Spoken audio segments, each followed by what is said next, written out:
They will make you become a person and then pick apart, belittle you and everything for the attributes that they created in you.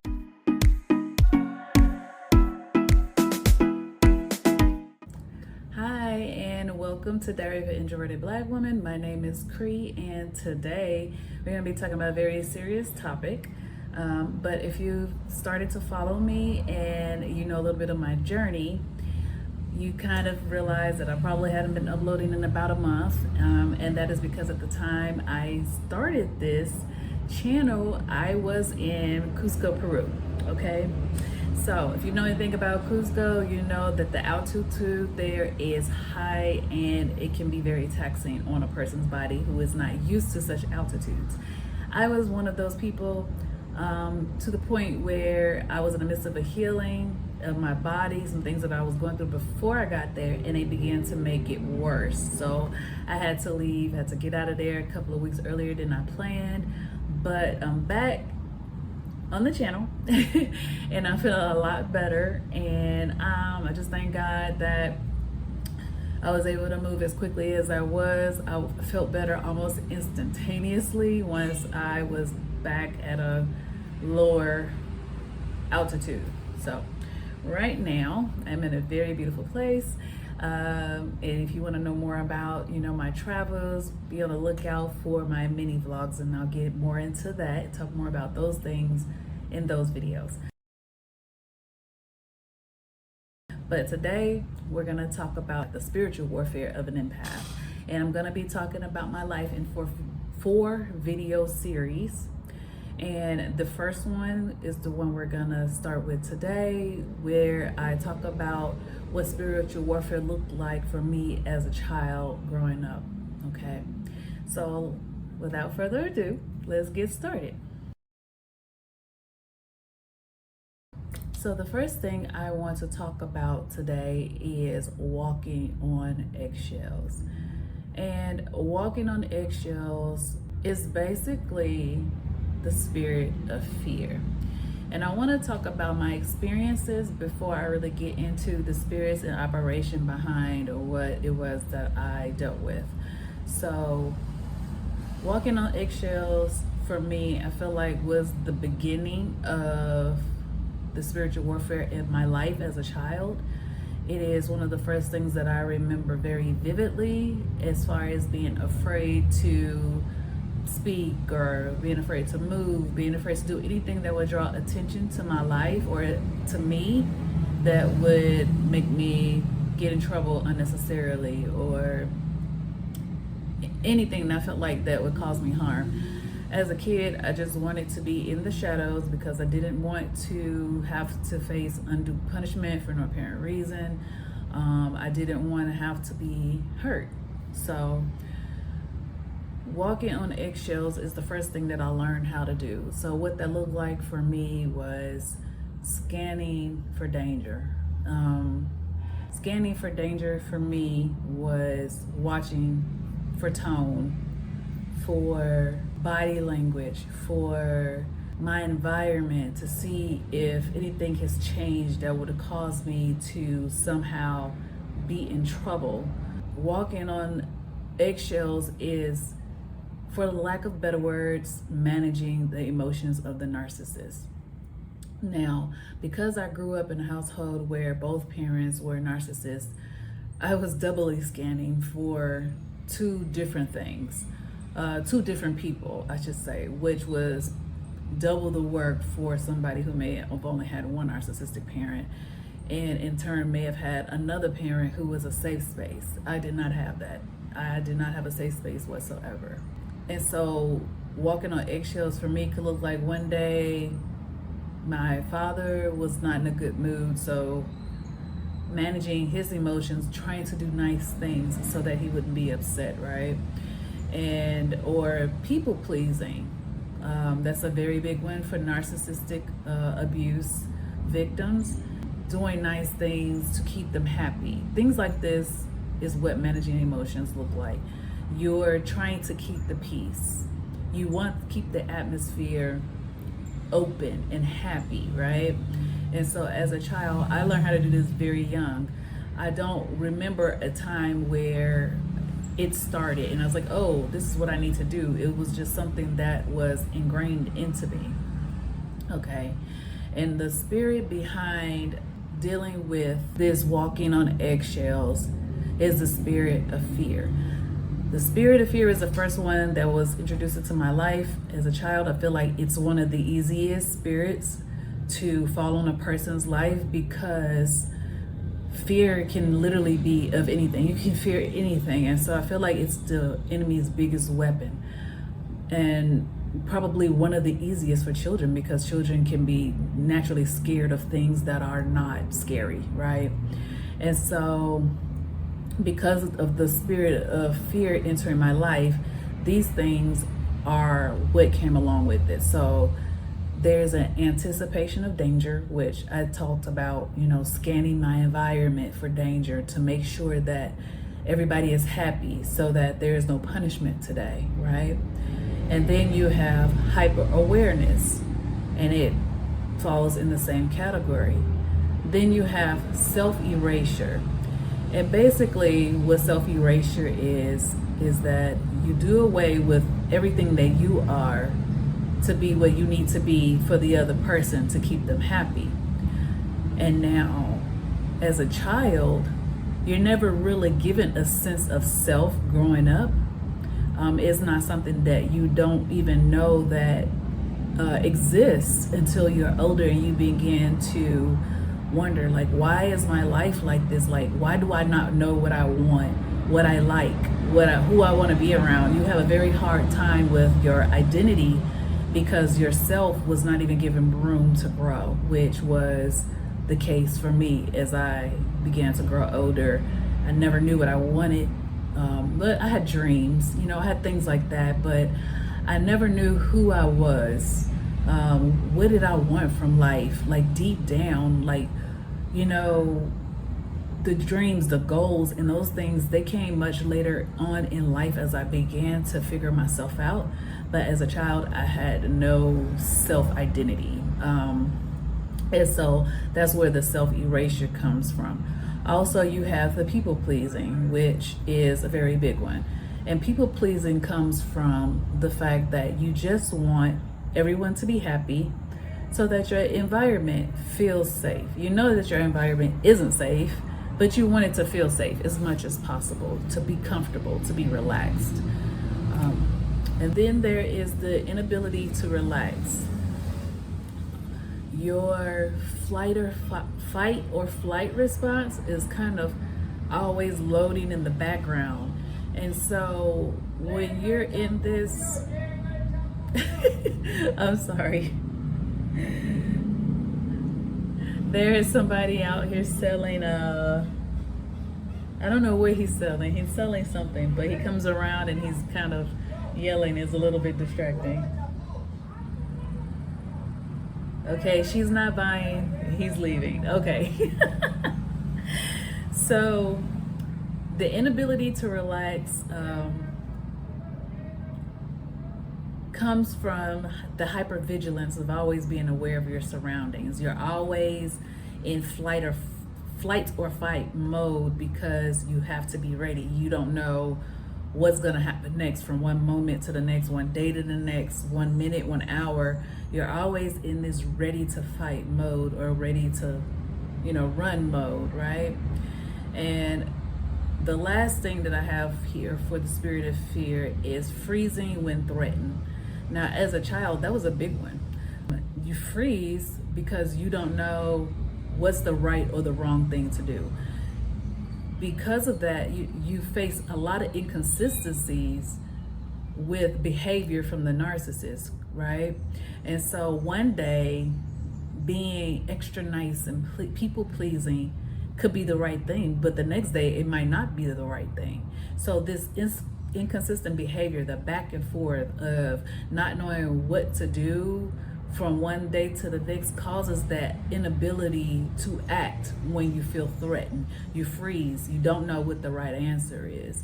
And so this is one of the first things that I dealt with as a child that was a form of spiritual warfare in my life, was the spirit of fear. you're nothing.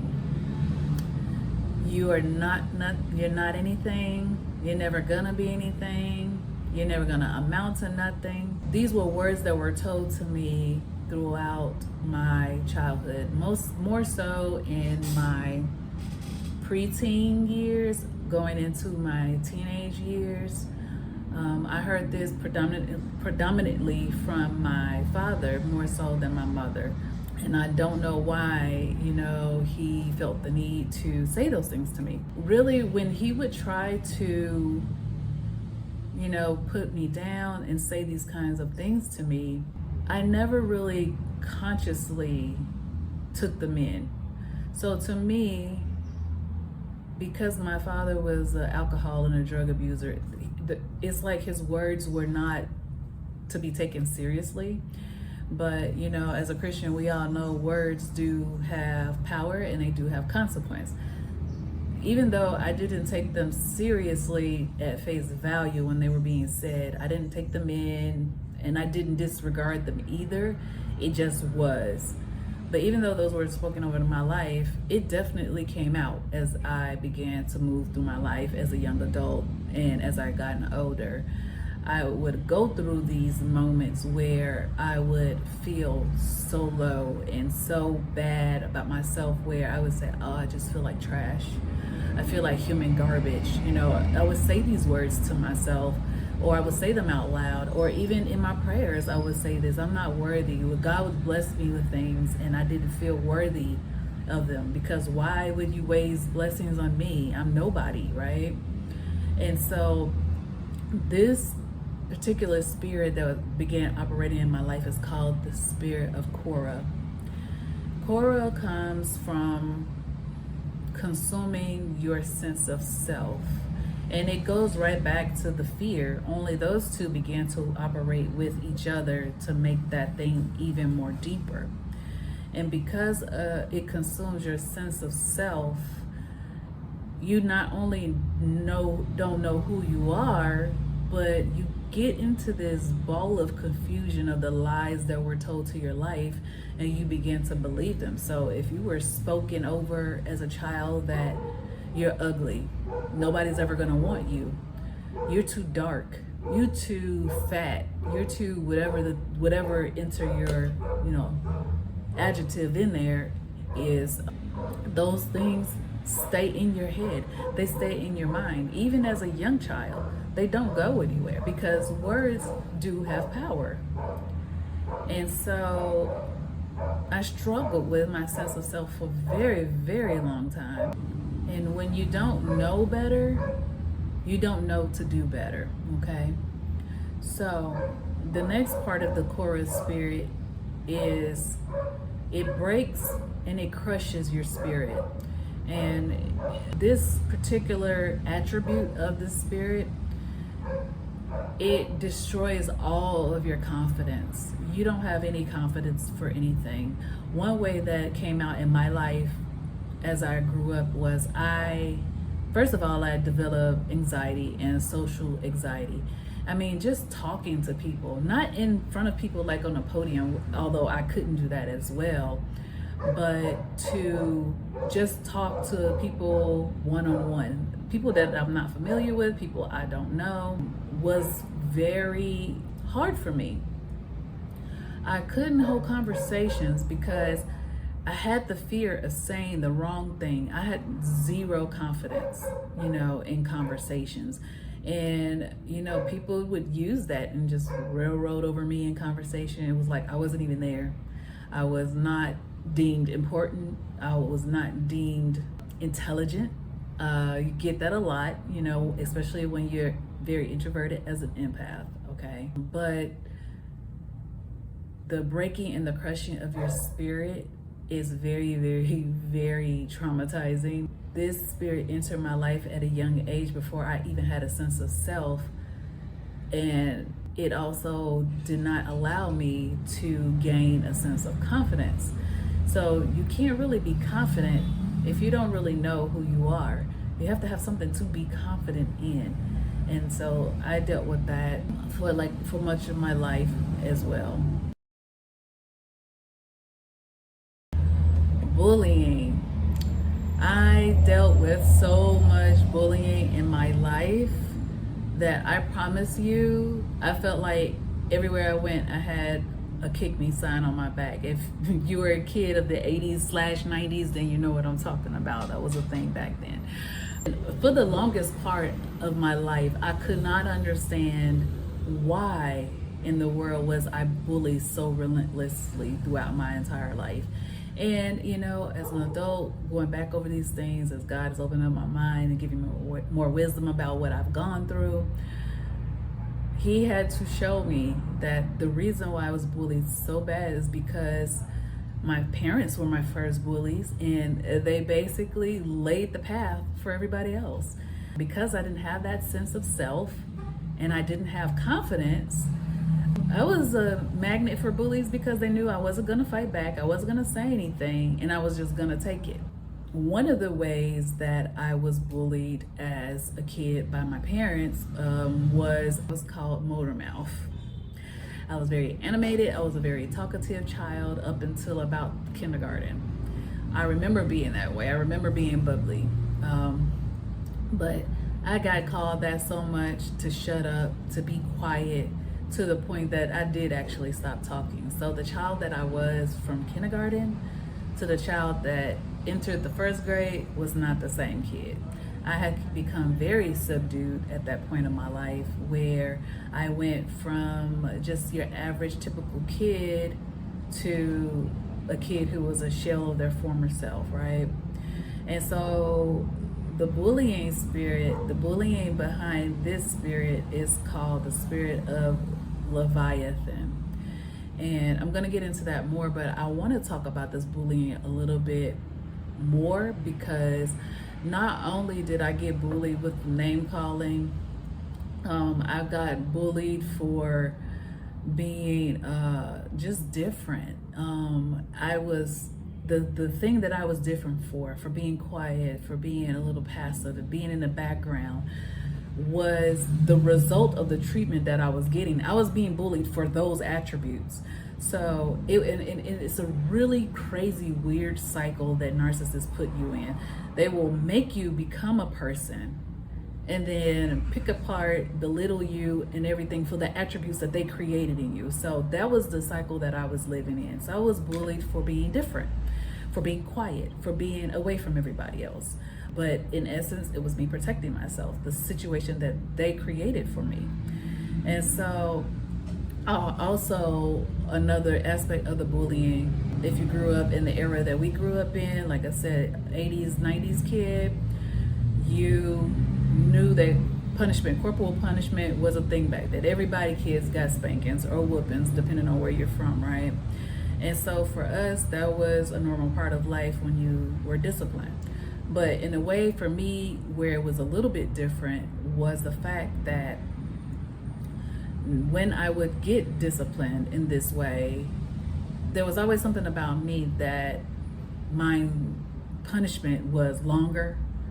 It was more intense. The goal was not discipline, but to break me, basically. And as a kid, at some point, I figured this out. I don't know when or how that thought came to me, but when I figured it out, I began to get like this inner strength within me that wouldn't allow me to bend or break in that way. And of course, when you're being disciplined physically, you're gonna cry and things like that, but it was the refusal to bow to that. And I can't really explain. I wasn't gonna fall out and beg and cry. You know, a lot of times I would hold it in for as long as I could, but of course it hurts, so you're gonna cry, you know. I wish I had a better way of explaining that, but maybe I could touch on it and come back. But under this spirit, Leviathan, I spoke on earlier, it crushes your spirit through isolation, intimidation, and silencing. And so when you're going through isolation, you feel alone. You're intimidated because you don't believe that if you did try to tell somebody, nobody would believe you. And I honestly can't tell you, there was one time I actually ever thought about telling anybody, because for me, this was life, this was normal. I didn't know anything else, outside of what was happening in my home. And then you have the silencing, and for me, I was silent for majority of my childhood.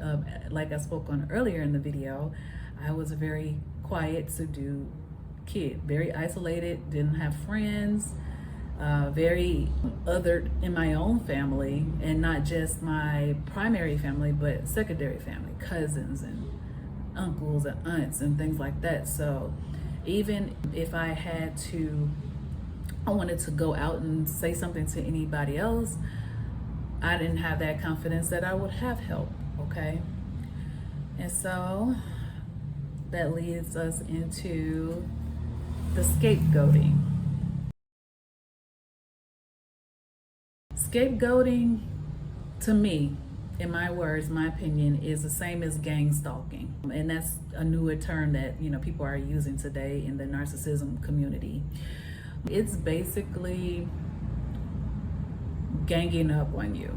So the way that I experienced gang stalking, or AKA scapegoating, in my family was, I was the one person in my family that everybody could agree on as the one who was gonna take the trash, okay?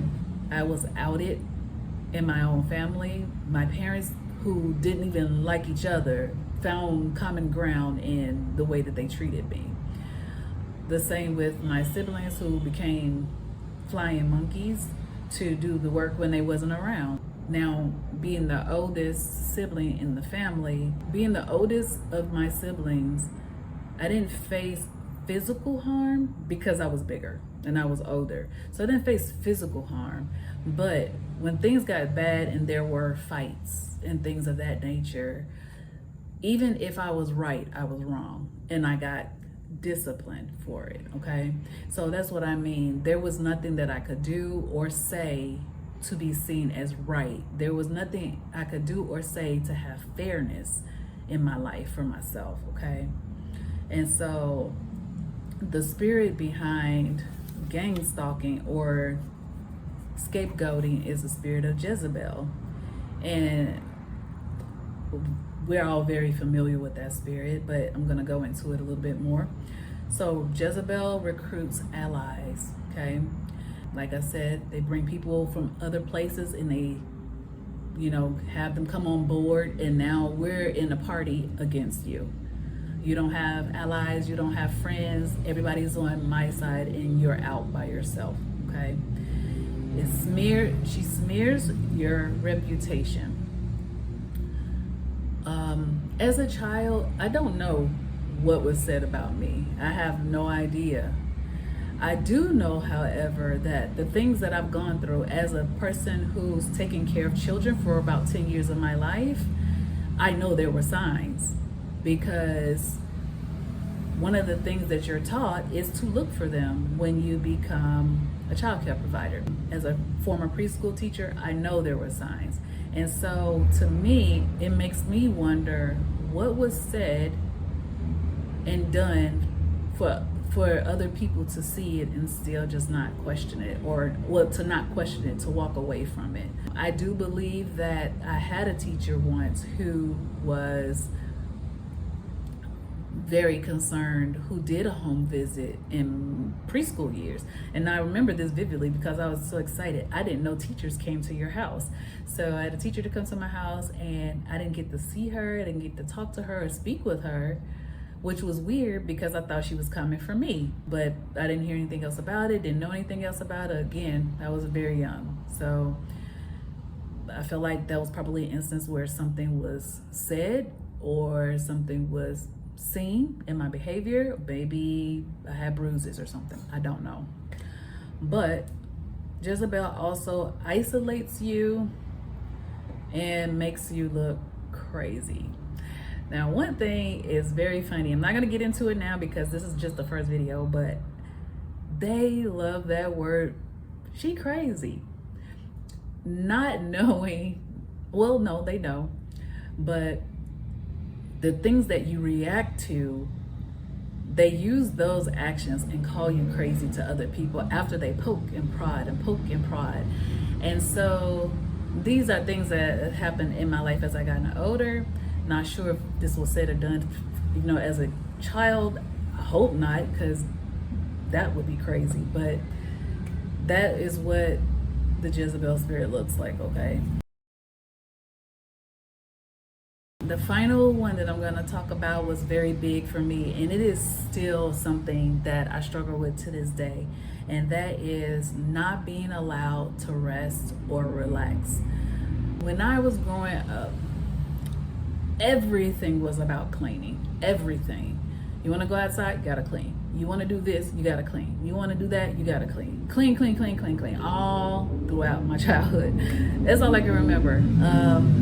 Even though something that was perpetuated throughout my childhood in our household, I had the bulk of the responsibility always.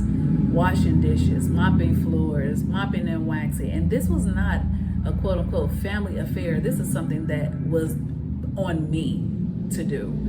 And I had to do mine right. I couldn't half step anything. I wasn't going anywhere. I wasn't doing anything extra. With my siblings, that was not the case. They did it, they get to go do whatever, even if it was done half shot, right? And so I became this person who could not relax because of the result of this. I could not rest. And as a result of all of these things that were set into my place in life, resting and relaxing felt wrong. It felt like I had to do XYZ before I could get to rest, not knowing that your life should be the other way around. You get your rest, you relax, then you go do those things after your cup has been filled.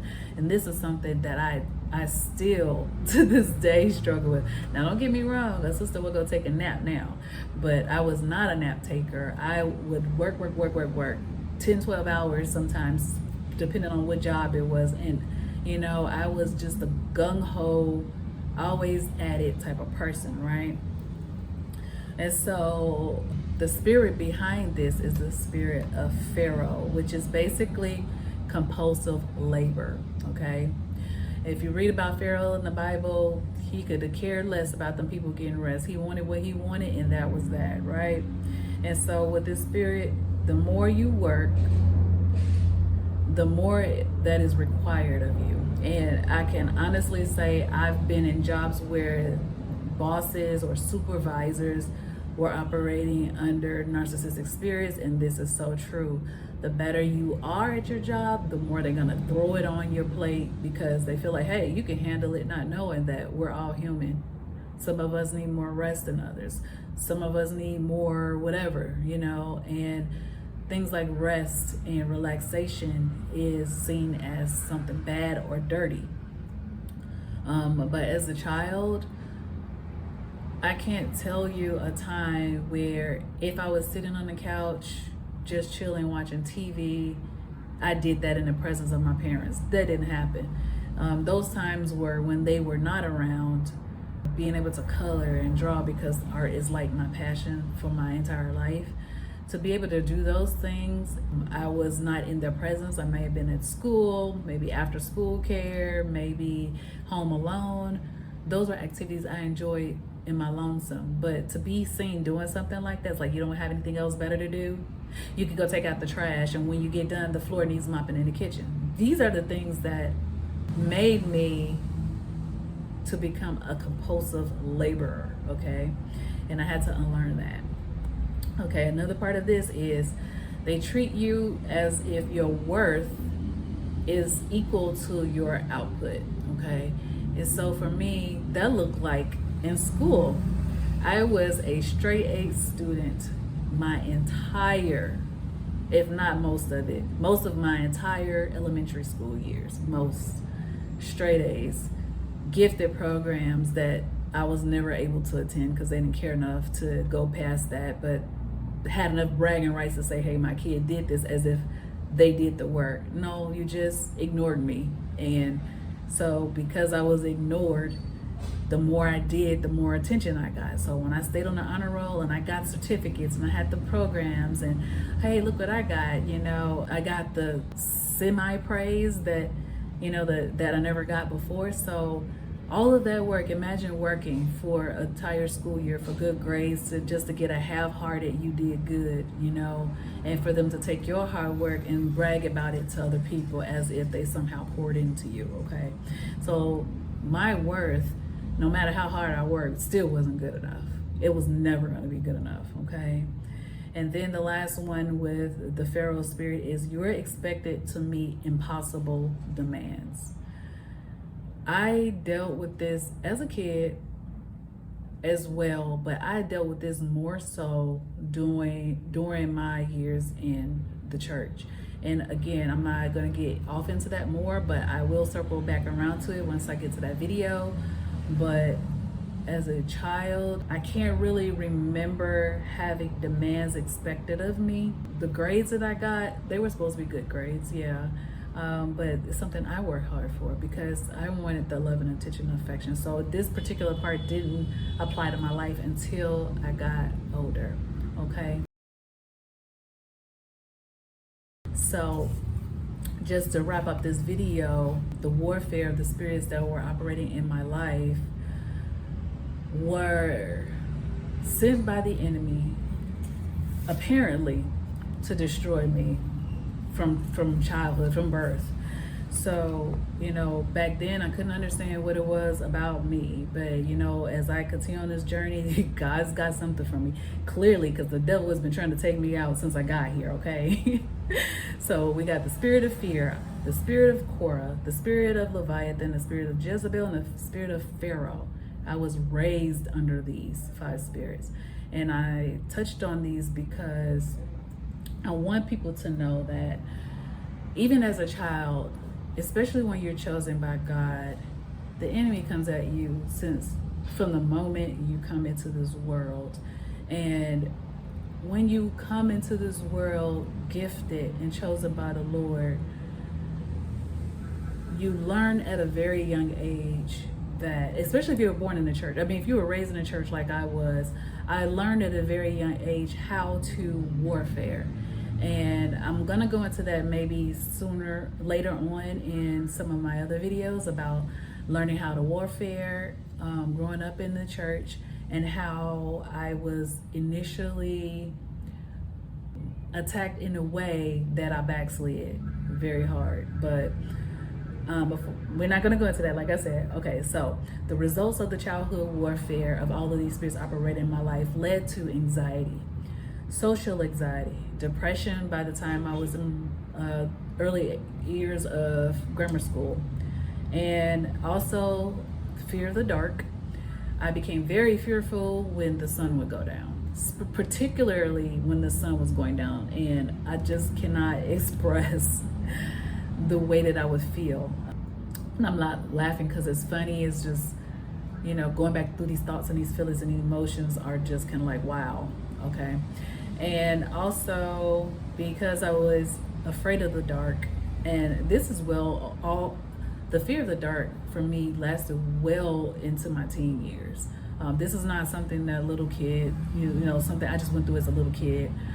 I was also afraid of the dark for maybe half of my 20s, if not majority of my 20s. But it went from having fear of the dark to having fear of being alone. I didn't want to be alone ever. Somebody had to be in the house where I can call them, I had to touch them, I had to reach out and be able to see you. Like, I did not want to be alone. And also I had developed, I was tormented as a child by spirits, to the point I did feel things, see things, and I didn't really hear things until I was a little bit older. But again, like I said, my testimony, if you watch any of my other videos, it is extremely lengthy. So I have to break these down and give them to you in bite-sized pieces. But we're at the end of the video. Thank you so much for being here. You stayed this long, drop a pink heart and emojis and let me know you stayed this long, okay? And also, don't forget to go take a look at my Patreon. I'm building a healing community for empathic Christian women. And in that community, you can find tools such as these to help you along in your journey to getting healing, to just having community to go through this, because I don't feel like there's a lot of help out there geared towards specifically empathic and chosen Christian women, okay? Within this community, I'm also offering these things. Now, I want you to know that a lot of the material here is free. You can come and see about it, see if there's something you want to join and just grow from. But to let you know, this community is not therapy, okay? I want to be sure that you understand this is not therapy, but it is self-starting help to begin your healing. I began is because I want women to have access to what they need specifically in community, in healing tools, and finding togetherness with other people who've on the same journey, been on the same journey, or maybe, you know, have some insight to share with others about this journey. And I also made this community because I want to make healing affordable. You can come to the Patreon, you can join as a free member. There's perks for every tier there. Take a look around. I hope you like what you see. Please like, please share, please subscribe to my channel. And thank you for being here again. Go in grace with love.